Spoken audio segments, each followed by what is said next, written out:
Hello नमस्कार, मैं हूं तनसुख पालीवाल और आज आपके बीच में एक आई ओपनर लीगल वीडियो में रिकॉर्ड करने जा रहा हूं। अक्सर ऐसा होता है कि पुलिस थाने के अंदर जब कॉग्निजेबल अपराध होता है और कोई व्यक्ति जाके एफआईआर लॉन्च कर देता है तो पुलिस कहती है कि तुमने एफआईआर लॉन्च कर दी, अब तुम घर जाओ, तुम्हारा काम खत्म हो गया, अब जो भी करेंगे हम है जो करेंगे। और फिर पुलिस जो अपना इन्वेस्टिगेशन करती है, इन्वेस्टिगेशन कंप्लीट करने के बाद में अपराध पाया गया या नहीं पाया गया, इस बारे में पुलिस क्या करती है, जानकारी सीधा सीधा किसको दे देती है, मजिस्ट्रेट को है जो दे देती है। और एफआईआर लॉन्च करने वाला व्यक्ति ये पूछता रह जाता है कि मेरे केस का क्या हुआ, क्या सामने वाला पकड़ा गया कि नहीं पकड़ा गया, वगैरह वगैरह। यानी कि जो एफआईआर लॉन्च करता है उसको एफआईआर इन्वेस्टिगेशन की रिपोर्ट कंप्लेनेंट को नहीं दी जाएगी, ये कह के उसको भटका दिया जाता है। हालांकि ये जवाब सारे पुलिस वाले नहीं देते, वो पुलिस वाले देते हैं जिनको क्या है कि सुप्रीम कोर्ट के 1985 की एक गाइडलाइन नहीं पता। ध्यान से सुनिएगा, बहुत ही इंटरेस्टिंग केस है।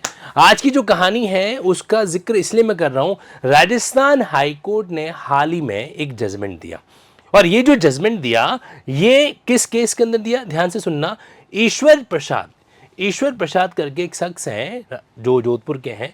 इन्होंने, ये अक्सर क्या करते हैं, कुछ न कुछ पीआईएलएससी फाइल करते रहता है क्रिमिनल जस्टिस को लेकर, क्रिमिनल जुरिस्प्रूडेंस को लेकर।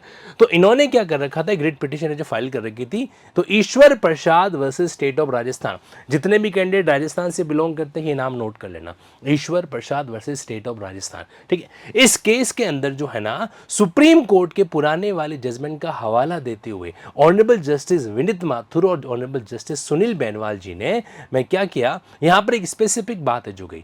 इन्होंने कहा कि जो पुराना वाला सीआरपीसी है उसमें धारा 173 सबसेक्शन 2 और क्लॉज सेकंड, अब ये जो पुराना वाला सीआरपीसी 173 है ये नए वाले बीएनएसएस के अंदर कहां देखने को मिलेगा, सेक्शन 193 के अंदर। मेरे पास यहां पर मैं आपको बताना चाह रहा हूं कि जब पुलिस अपना इन्वेस्टिगेशन कंप्लीट कर देती है ना, तो पुलिस ड्यूटी बाउंड है कि वो एफआईआर लॉन्च करने वाले व्यक्ति को इंफॉर्मेशन देगी कि भाई तुम्हारे केस के अंदर ये हुआ। और इतना ही नहीं, बकायदा उसकी जो कॉपी है वो कॉपी भी ठीक उसी तरीके से जैसे मजिस्ट्रेट को दी जाती ना, ठीक उसी तरीके से कॉपी किसको दी जानी चाहिए, एफआईआर लॉन्च करने वाले व्यक्ति को दी जानी चाहिए। ये बात इस ईश्वर प्रसाद वर्सेस आपके स्टेट ऑफ राजस्थान केस में सुप्रीम कोर्ट ने कही है, लेकिन ये पहली बार नहीं है। जब आप इस केस को डील करते हैं, इस केस की कॉपी मैं आप लोगों को लिंकिंग लॉ तनसुख सर, ये जो अपना टेलीग्राम चैनल है वहां पे अवेलेबल करवा दूंगा और ये कॉपी सेव करके रख लीजिएगा। तो अब इस कॉपी के तहत आपको देखने को ये मिलेगा कि इस केस में सुप्रीम कोर्ट ने 1985 के ऑनरेबल जस्टिस पीएन भगवती जी के केस का हवाला दिया। ये केस है वो आपके सामने, ये देखिए। इस केस का नाम है Bhagwat Singh versus commissioner of police. इसकी भी पीडीएफ मेरे पास अवेलेबल है। ये है वो case, Bhagwat Singh versus commissioner of police. और इस केस में शॉर्ट में यही कहा गया, क्या कहा गया था, ये कहा गया था कि जो सीआरपीसी की धारा है 173 या फिर नए वाले कानून की जो सेक्शन है 193, इस कानून में बहुत ही स्पष्ट रूप से एक बात लिखी गई है और कोई भी पुलिस ऑफिसर इस कानून के ऊपर नहीं जा सकता, चाहे वो कितना ही बड़ा ऑफिसर है जो यहाँ पे क्यों ना हो। ओके, और इसको ध्यान में रखते हुए उन्हें इस चीज की पालना करना, कॉम्प्लायंस करना बहुत जरूरी है। मतलब law is beyond everything, nobody is beyond that. तो यहां पर क्या है, ये देखो, ये आपके भारतीय नागरिक सुरक्षा संहिता का वो सेक्शन है जो कि पहले सीआरपीसी में सेक्शन 173 पर हुआ करता था। अब जब आप इस सेक्शन को पढ़ते हैं तो इसमें सब सेक्शन 1 बेसिक बात कहता है कि इन्वेस्टिगेशन बिना अननेसेसरी डिले के कंप्लीट होना चाहिए। सब सेक्शन 2 आपके महिलाओं के सेक्सुअल ऑफेंसेस केस में 2 महीनों में इन्वेस्टिगेशन पूरा होने की बात करता है। सब सेक्शन 3 यहां पर आ जाइए, अगर आप ध्यान से देख रहे हैं तो 193 सब सेक्शन 3 के अंदर अलग अलग क्लॉजेज है। जैसे क्लॉज नंबर 1, इसमें वो बता रखा है कि आप जो है अपनी रिपोर्ट के अंदर किन किन चीजों का जिक्र करोगे, ठीक है। अब इसी चीज को मैं थोड़ा सा अप कर देता हूं, यानी कि मैं जा रहा हूं इसी सब सेक्शन के अगले क्लॉज के अंदर। अब आप ध्यान से देखिए यहां पे क्या क्या बातें हैं जो लिखी हुई है। ये है आपके सामने इसी 193 सब सेक्शन 3, 193 सब सेक्शन 3 का क्लॉज 2। इसमें क्या लिखा हुआ है, क्लॉज 2 में आपके सामने बात लिखी हुई है कि police officer shall within a period of 90 days के अंदर इंफॉर्म करेगा the progress of the investigation by any mean including electronic communication. मतलब आप जो है, जो इंफॉर्मेंट है, शिकायत करते को क्या कहा जाता है, इंफॉर्मेंट है जो कहा जाता है, और जो पीड़ित है, तो आप 90 दिनों के अंदर इन्वेस्टिगेशन की प्रोग्रेस, चाहे कोर्ट आदेश दे या ना दे, आप क्या करोगे, इन्फॉर्मेंट और विक्टिम को बताओगे कि भाई आपके केस में इन्वेस्टिगेशन के अंदर ये ऐसा हुआ है, 90 डेज के अंदर प्रोग्रेस देना जरूरी है। इसके अलावा ये है वो मेन सेक्शन, ये तो नया जोड़ा गया है नए वाले कानून के अंदर। इसमें क्या लिखा हुआ है, officer shall also communicate, shall also लिखा हुआ है, ठीक है, in such manner as state government require, जैसा भी स्टेट गवर्नमेंट कहे उसके अनुसार आपको क्या करना है, आपने उसकी रिपोर्ट पे क्या एक्शन लिया। कई बार क्या होता है, पुलिस कहती जाओ कोर्ट से देख, कोर्ट में देख लेना। क्यों देख लेना कोर्ट के अंदर?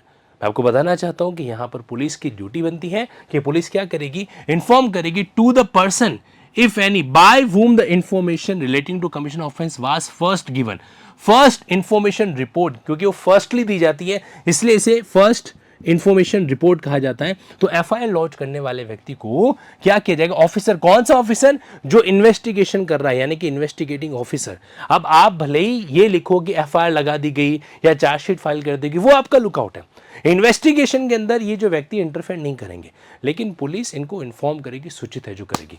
तो ये मेरा मानना है कि बहुत ही नीडफुल जजमेंट है, क्योंकि अक्सर देखा जाता है कि कई बार जो है कानून की कुछ कमियों का इस्तेमाल करते हुए पुलिस इन्फॉर्म तक नहीं करती है, और वो व्यक्ति क्या करता है, पुलिस के धक्के, मतलब कई बार तो ऐसा होता है कि जो व्यक्ति एफआईआर दर्ज करने गया है वो खुद परेशान हो रहा है, एक टाइम पे ये सोचता है कि मैंने एफआईआर क्यों दर्ज करी, है ना।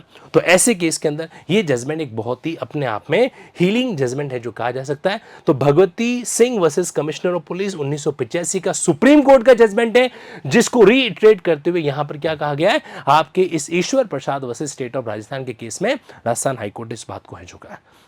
ये अपडेट आप लोगों के लिए मायने रखता है। लिंकिंग लॉ जाना जाता है भारत देश के अंदर जुडिशियल एग्जाम गाइडेंस को डील करने के लिए। हम लोग जो है लिंकिंग ऐप के जरिए जुडिशरी गाइडेंस प्रोग्राम और साथ ही साथ प्रैक्टिकल एडवोकेसी को और मजबूत करने के लिए एडवोकेसी गाइडेंस प्रोग्राम और ऑल इंडिया बार एग्जामिनेशन की प्रिपरेशन है जो करवाते हैं। तो अगर आप लॉ के फील्ड से जुड़े हुए हैं then most welcome at linking app. 9887746200 इस नंबर से आप कॉन्टैक्ट करके क्या कर सकते हैं, इन सारी चीज़ों की जानकारी ले सकते हैं। और ये जो पीडीएफ्स हैं, ये पीडीएफ मैं आपको अवेलेबल करवा देता हूं कहां पे, linking law Tanjuk sir Telegram channel पे। ये खबर आपको कैसी लगी, और क्या आपके साथ भी कभी ऐसा हुआ है क्या कि आपके किसी क्लाइंट ने वगैरह ने एफआईआर लॉन्च करी, उसको कुछ अपडेट नहीं मिला, फिर आपको कोर्ट से सर्टिफाइड कॉपी निकलानी पड़ रही है, या ऐसा कोई भी मामला जहां पे एफआईआर लॉन्च करने के बाद आपके पड़ोसी, आपके रिलेटिव किसी को ये महसूस हो रहा होगा हमने एफआईआर लॉन्च कर गलती कर दी हो। हालांकि मैं एक बात ज़्यादा डिस्क्लेमर और देना चाहता हूँ, all police officers are not like the same person. हमारे भारत में कई भी ऐसे आज भी ऐसे पुलिस वाले पुलिस सिस्टम के अंदर जिंदा है जिनके कारण शायद उनके ऊपर हम ट्रस्ट कर पाते हैं, विश्वास है जो कर पाते हैं। बाकी देखो भ्रष्टाचार, करप्शन वगैरह, अब आज की बात करें तो जोधपुर के प्रतापनगर पुलिस थाने के एक व्यक्ति जो है वो उदयपुर के अंदर किसी बड़े रिसोर्ट के पार्किंग के अंदर 1 लाख की रिश्वत देते पकड़े गए।